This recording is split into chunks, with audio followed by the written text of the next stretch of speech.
दरवाजाला बाहेरून कडी लावून बसवले स्मार्ट मीटर. स्मार्ट मीटरसाठी गृहसंकुलाचा वीज पुरवठा खंडित. स्मार्ट मीटर लावण्यावरून राज्यभरात तीव्र संताप व्यक्त होत असताना ठाण्यात अजब प्रकार घडला आहे. महावितरण विभागाच्या कर्मचाऱ्यांनी ठाण्याच्या सावरकर नगरमध्ये दुपारी रहिवाशी झोपले असताना घराची बाहेरून कडी लावून लपून स्मार्ट मीटर लावण्याचा धक्कादायक प्रकार घडला आहे.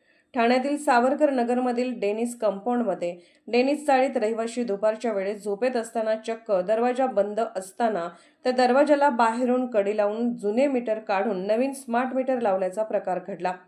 सायंकाळी हा प्रकार लक्षात आल्यानंतर रहिवाशांनी महावितरण ऑफिसचे अधिकारी तोडकर यांच्याशी फोनद्वारे संपर्क साधला असता त्यांनी "अरे बापरे, असे कसे झाले? मी आता पुण्याला आहे, सोमवारी चौकशी लावतो, कोण वायरमॅन आहे ते बघतो, आता तुम्ही शांत राहा" असे रहिवाशांना सांगितल्याचे विभाग प्रमुख राजू शिरोडकर यांनी सांगितले.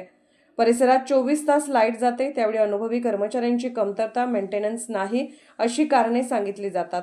आता दुपारच्या वेळी रहिवाशांच्या दरवाजाला कड्या लावून जुने मीटर पळवण्याचा प्रकार उघडकीस आला आहे. स्मार्ट मीटर लावून पळून जाणे व नंतर जुने मीटर ब्रेक करून टाकत असल्याचा आरोप ग्राहक करीत आहेत.